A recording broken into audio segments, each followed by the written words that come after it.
वो भाव, वो प्रेम, वो भाव कैसा हो गया। जब केवट जी के यहाँ राम जी जब गए थे गंगा पार करने, तो केवट भैया ने क्या कहा था भगवान राम से, उनके पास कोई पैसा नहीं था, उनके पास में कोई दौलत नहीं थी। जब गंगा पार कराने के लिए केवट जी के पास में गए, तो केवट कहता प्रभु देखो मैं आपको नाव में नहीं बैठाऊंगा। बोले क्यों? बोले जब आपके छूने से वो पत्थर की अहिल्या, वो माता सबरी,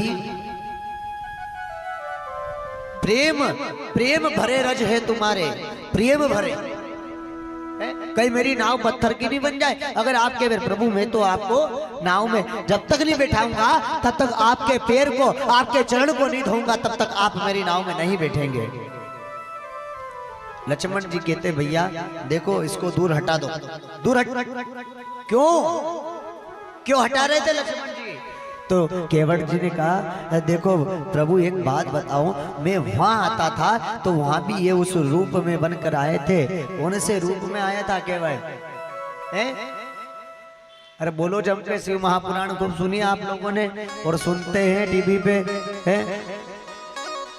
बोलो जम के कहाँ आया था केवट और केवट को भगाया था? हाँ वाह धन्य है जीवन।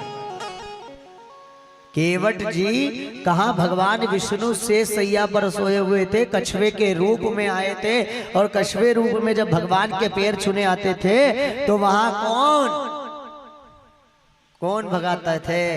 लक्ष्मी जी हैं कि कौन भगाती? बताओ जरा। हाँ वाह धन्य है। तो बोले प्रभु उस रूप में आया तो वहां भी मुझे पैर नहीं छूने दिए, और यहाँ भी मैं पैर धुलाने लगा तो मुझे यहाँ भी भगा रहे। प्रभु एक बार तो आपके चरण रज को धुला दो। साहब केवट जी ने भगवान के पैर धुलाए, और पैर धुलाने के बाद में भगवान को नाव में बैठाया, और नाव में जब भगवान को बैठाया और गंगा पार कराई तो भगवान के पास में कोई पैसे नहीं थे, भगवान के पास में कोई दौलत नहीं थी, तो भगवान देने लगे क्या? मुद्रिका उतारी किसने? माता सीता ने अंगूठी देने लगी।